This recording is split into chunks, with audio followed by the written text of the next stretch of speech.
Hello my friends, it's Ranger Russ from the Meggs Point Nature Center, coming to you today from Harkness Memorial State Park.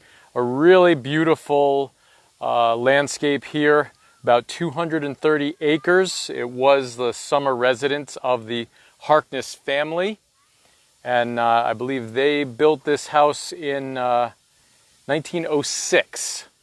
So there's actually a lot going on up at the mansion. So I'm down by the beach and I'm gonna flip the camera and show you what it is that I'm looking at. So this is one of our invasive species here in Connecticut. Not a lot of it over at Hammonasset, so this is a good place to look at it. Kind of resembles bamboo. It does have a hollow stem. This is Japanese knotweed. So the stem is hollow and segmented, just like bamboo. Gets really large leaves. I haven't seen leaves this large at Hammonasset. So this is a really big stand of Japanese knotweed. Look at how big that is. It covers the entire area here. Now the reception here is not very good, so I'm hoping I don't drop this message. Hopefully, if I do, I'll try and log right back in. So we're gonna try and find a place where I can show you inside. Now, Japanese knotweed actually is edible. In the springtime, you can get the shoots, and they are, they taste like extremely sour rhubarb. So don't look at that snow fence right there, that tan that you see. But in the back, you can see it does look like bamboo. It looks like you're in a bamboo grove. This is not, however, in the bamboo family. The flowers, when this is flowering, are excellent for bees. Beekeepers love these flowers, lots of pollen on them. But it does take over, and if you've seen the invasive species programs that I've talked about, you end up with a monoculture, only one plant able to grow, and where there is a grove of Japanese knotweed, there are no other plants. You could see when I was looking in the bottom there, all that was there was Japanese knotweed. Out here we've got some ragweed growing. We've got some multiflora rose, which is another invasive. But eventually this knotweed is going to grow and take over. And then there's another invasive over here, some Asian honeysuckle. So lots of invasives in here, unfortunately. But like I said, when the knotweed continues to grow in, it will take over this entire dune back. This is a back dune, actually, habitat. Now I'm going to walk out on the beach here. We've got some grapes. We do have lots of wild grape that grows here. And the grapes are edible, which is pretty awesome. You can get some nice grapes. I'm going to move down here. All right, so we're going to try and get further down the beach so I can show you. Now, this beach is not a swimming beach, although I see a lot of people in the water right now. So here we've got, actually there's some dune grass growing here, but also among the dune grass is some Phragmites, something that's not supposed to be there. There's some seaside goldenrod. That's not blooming yet. I'll have to do another program when the seaside goldenrod is in bloom. We'll talk about it. You can see how tall the dune is. Nice large dune.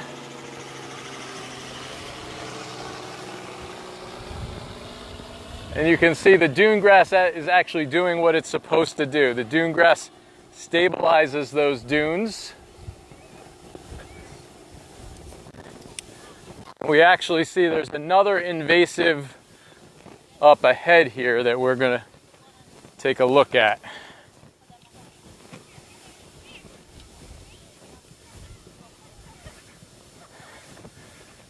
All right. Trying to avoid all the people on the beach. This beach is very crowded today.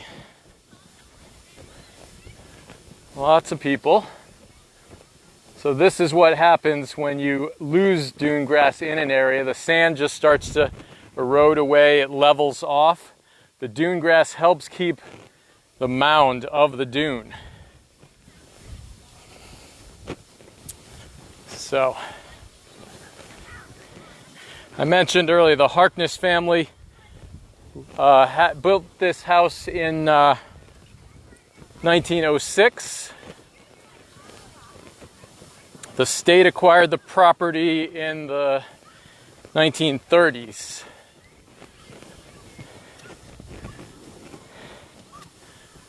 Here we've got another dune plant. This is Virginia creeper. You've seen it in a few of the other programs I've done. Some people actually have an allergic reaction similar to poison ivy from the Virginia creeper. And I'm looking for some beach pea. This would be a good place for beach pea as well.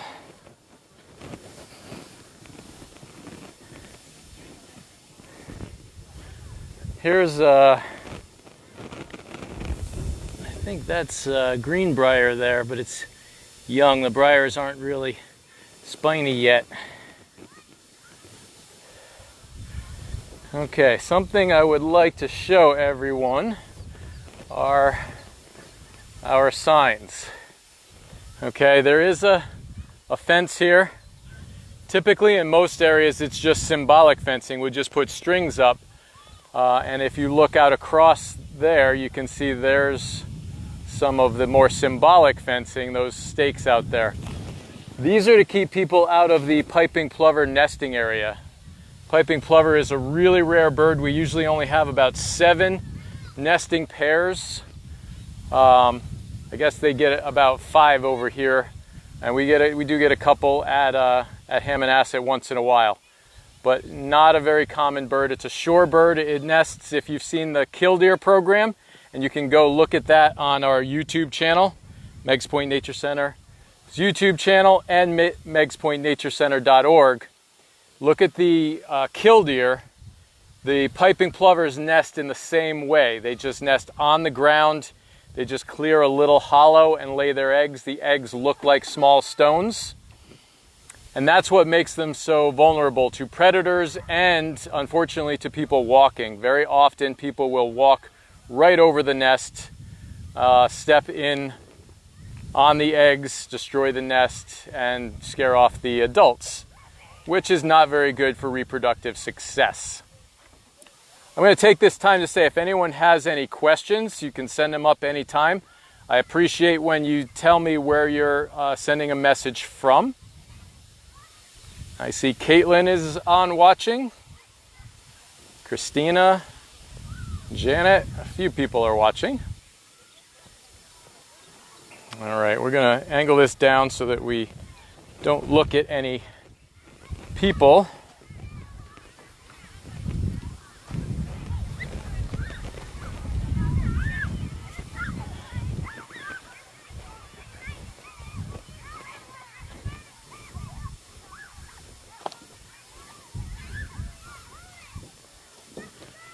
All right, so we're up on the small boardwalk now. We can see there are a few other species that live out here. This is bayberry. So bayberry has a really nice scented leaf used as potpourri. Those really, let me angle it up a little bit, those really large leaves in the back there are the Japanese knotweed. So again, you can see how they're creeping in on the environment. There's a lot of bittersweet out there, and way in the back you can see some of the grapes. Now we do have some invasive grapes in Connecticut, but I would have to get a book and key out the grapes. It's kind of hard to identify grape species from one another.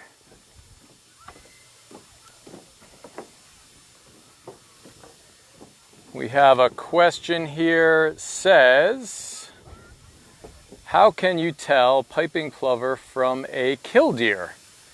Good question. The killdeer have a lot darker colors, so they are dark brown and black.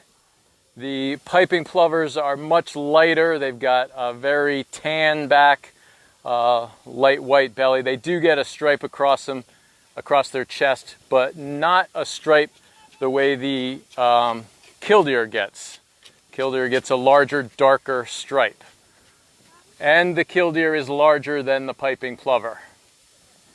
But when the plovers hatch, they look a lot like the killdeer. They will look like a small, puffy ball of feathers with very long legs. When they're running around, you can hardly see the legs. It almost looks like a ball of feathers rolling around on the beach. Very, very cool when you get to see those. I used to do plover monitoring at Hammonasset, and I would get to go out and walk the beach and look for the nests so that we could put up the symbolic fencing. And when the babies were hatching, it was super cool to see those little things running along. Here was something pretty cool. Looks a lot like multiflora rose, but this is raspberry. Or blackberry. I always get those two confused as well. It's like the grapes. You gotta look at the leaf. So here you can see. So there is a grape leaf that doesn't get the lobes like this one, and it gets broader and flatter. So, but I'm gonna have to look it up and see what the different grapes are.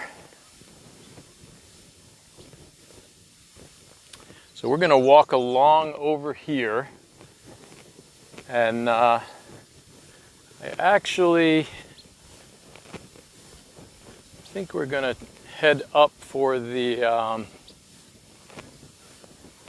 mansion here in a second, but we want to look at this little a little rabbit ran in front of me, hiding in these Phragmites here. So if you look out here, you can see this little tidal brook, lots of tidal sand. Excuse me. Plenty of tidal sand out there. This is not typically where you would find the plovers. They like more of the open beach area. But there is a little bird out there splashing around in the water. There's a lot of pollen out today.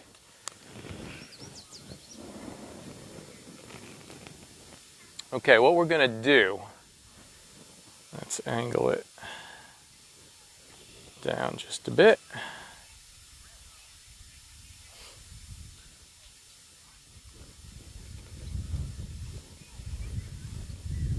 Okay, we're gonna head up towards the mansion. There's actually a beautiful mansion here, and then they have the chauffeur's quarters, the carriage house with the servants' quarters. It's an absolutely beautiful place. I walked by the mansion coming out, and there were groups of high school students getting their senior pictures taken. They were all in their caps and gowns from Waterford High School and New London. So Harkness is right on the border between Waterford and New London. Mrs. Harkness, the Harknesses were very wealthy.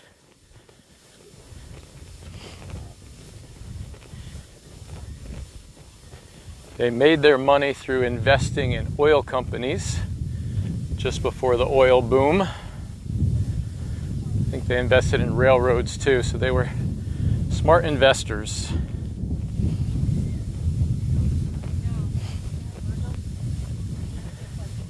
They bought this property. They actually had a farm here. And again, this was just the summer residence. They did donate to many causes. And Mrs. Harkness, on her birthday, would invite children, especially the poor, needy children in the area. She would invite them to the mansion and give them all birthday gifts on her birthday, which I was always fascinated by that she would give out gifts on her birthday.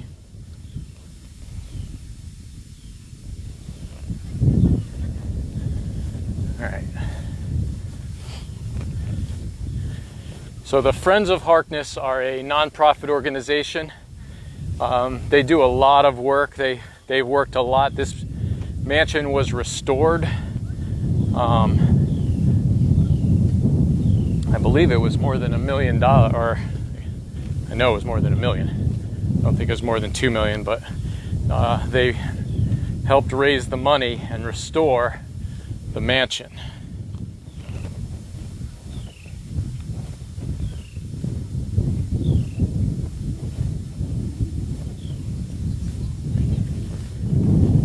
$3.8 million. I just checked my notes. $3.8 million they raised to restore and preserve the mansion. And they're trying to restore it back to 1930s, the way it looked in the 30s. This is a Roman style mansion.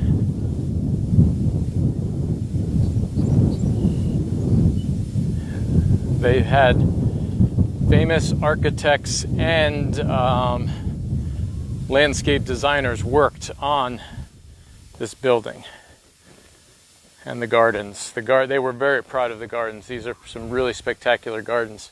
I don't know if you guys can see on that back wall, there's a catbird getting a drink out of the fountain. That's really cool. I don't want to disturb it. Okay, so we're gonna look through this garden a little bit. This is there's sort of a hidden garden.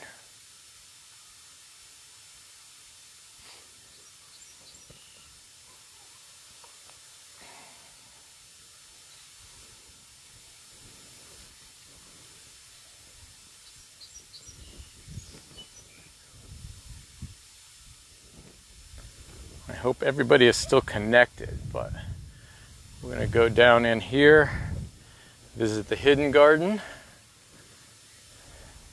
It's not really that hidden, but, and I don't know what the official name is of the garden. Oh, look at that iris.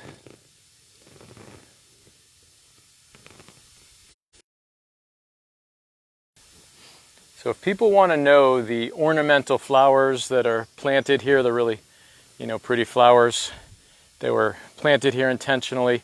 I'm really not the person to ask about that. I'm much more of a wildflower guy. So if we see some wildflowers, I could help you out with those. This looks like Solomon's seal, or false Solomon's seal. That's pretty cool.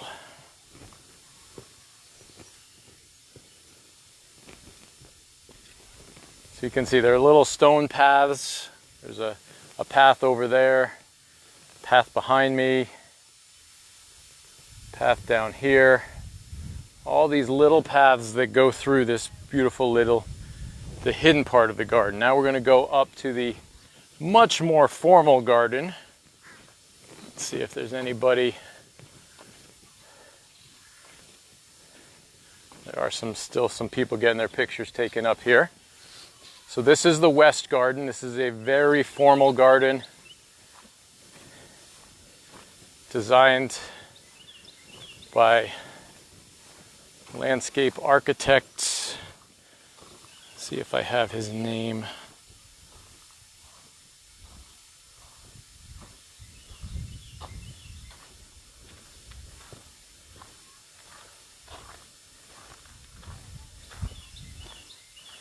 Beatrix Jones designed the gardens originally.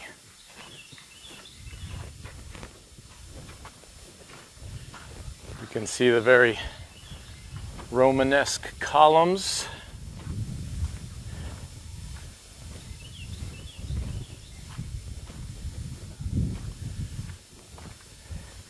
So when we are not in a lockdown, this area can be rented out. The first floor of the building and this area, they do lots of wedding receptions during the summer.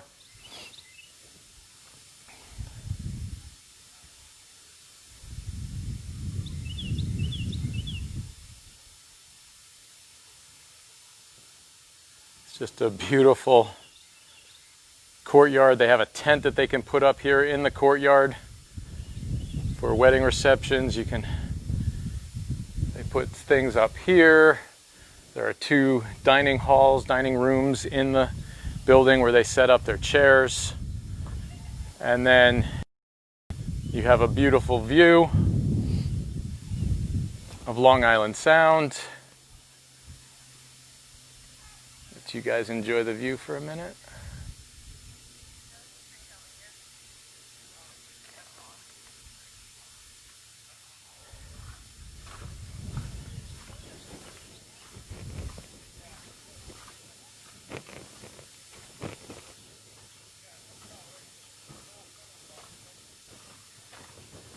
All right, so we're moving into the East Garden.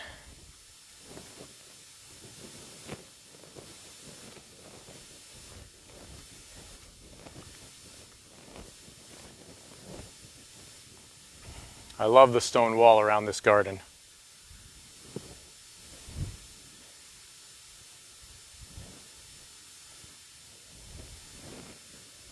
So the Friends of Harkness, they help to support the garden, the flowers. They help renovations. They restored a greenhouse here. Helped restore a greenhouse. So lots of really spectacular things here at Harkness. And thanks to our friends organizations across the state that help out with these types of things. Sometimes this gimbal wants to point wherever it wants to point.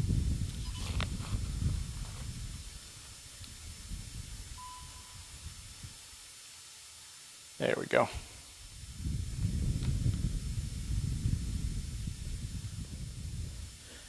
Robin's asking where I am. I am at Harkness Memorial State Park in Waterford. Now, this area to me always seemed like a swimming pool because not only do you have water in the bottom here, but you've got a little stone wall there that goes around it. You can see all the way around. There's a stone wall.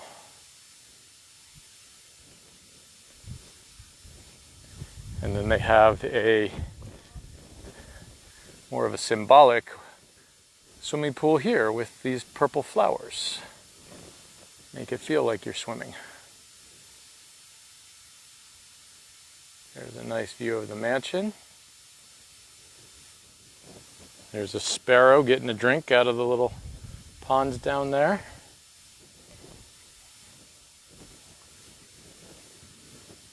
There's some nice fields to hike in here as well. Next door is Camp Harkness, which I'm not sure if it's operational anymore. That was a camp for special needs kids.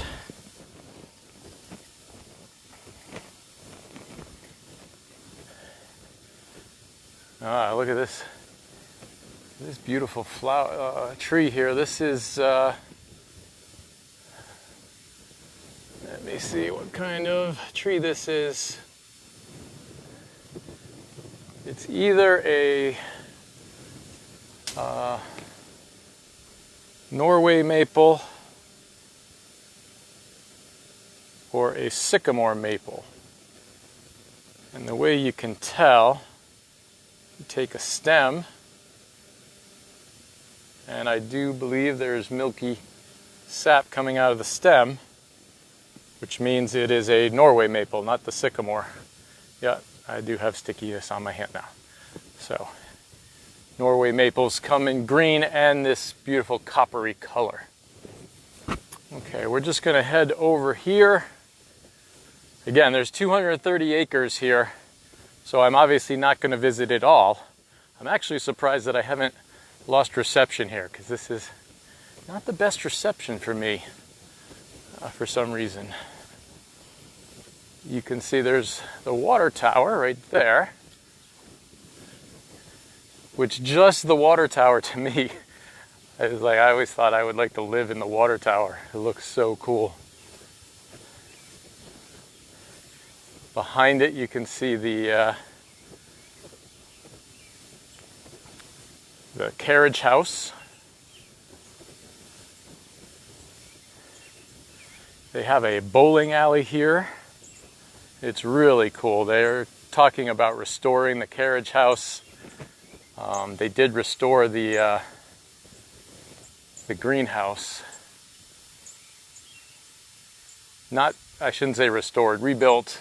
It's not restored to what it used to look like. It's very modern, very functional greenhouse. And that's where they raise some of the plants that go into the gardens. Someone had a nephew that went to Camp Harkness. That's very cool. Like I said, I'm not sure if it's actually still operational as a summer camp.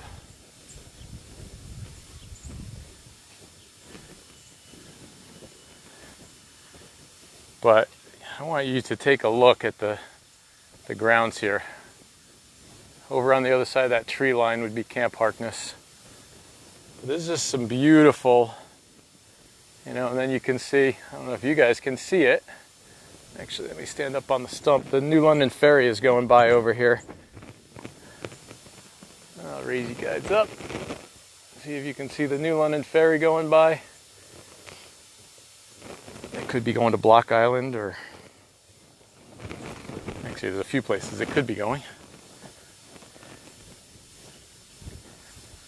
All right, I'm not seeing any questions yet.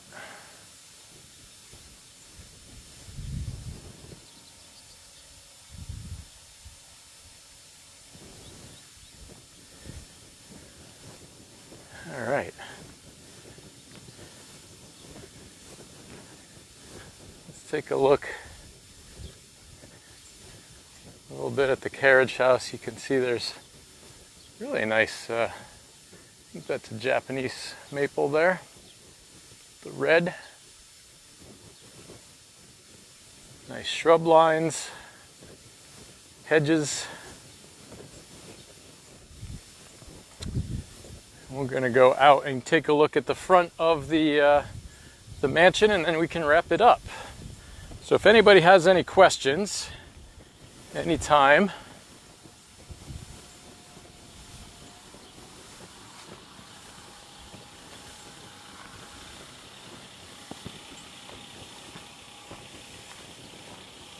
oh, there's a really pretty tree over there. This tractor's going to be going right in front of it in a second, but that looks like a copper beech right there. Look at those beech trees behind it too. Those are some giant trees. Maybe I'm going to have to go over there before I wrap up, but I'm going to show you the mansion first.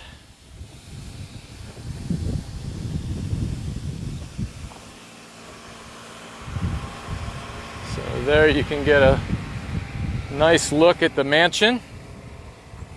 If you have your wedding here, they've got a golf cart that can bring you from the parking lot over to the front of the mansion, so you can get a little chauffeur ride for your wedding.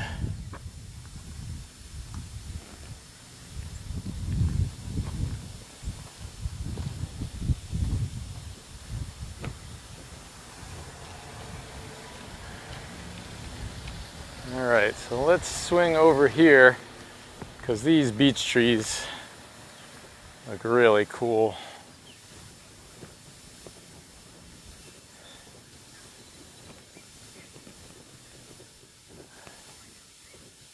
First of all, look at the size of that beech. Although that one doesn't have any leaves. It should have leaves by now. Looks like it's budding out, but it's way behind the other beeches around it. Look at the trunks of those trees.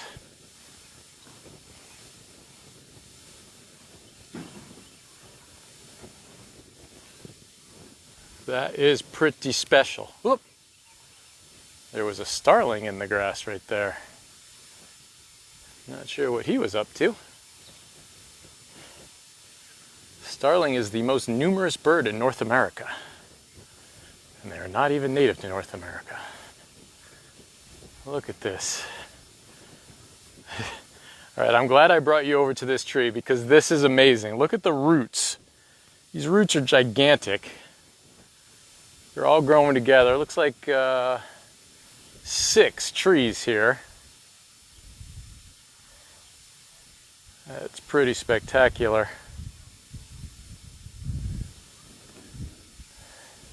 Look at this knot growing out of the tree. That looks like a face or something. I don't know. I could see lots of faces actually growing out of this tree. How cool is that? Look at this low branch coming out. Unfortunately, again, we're seeing carvings in the bark of the tree. It's one of the things that really bothers me, and I can't seem to avoid it. Look at that branch growing out. So this is not a healthy way to allow a branch to grow. Typically, when you're pruning a tree, you do not want a branch going out at 90 degrees. But maybe they were allowing the tree to do that for a reason. It just creates a weak point for the branch to break off. But that is a pretty darn heavy, substantial branch growing 90 degrees out of this really gorgeous copper beech.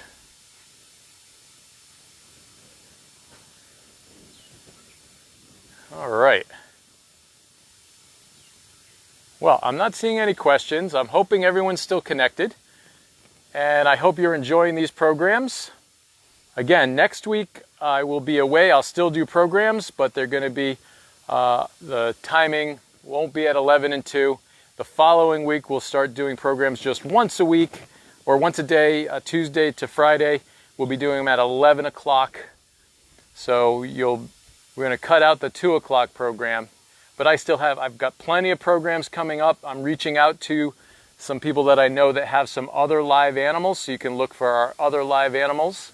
Again, visit megspointnaturecenter.org for all of our past programs. You can subscribe to our YouTube channel. We'll be putting additional videos up on YouTube, something that we may be able to edit a little bit. I'm going to close out showing you the canopy of this beautiful copper beech. I'm just loving this tree right now. All right, this is Ranger Russ signing off. Thank you for tuning in.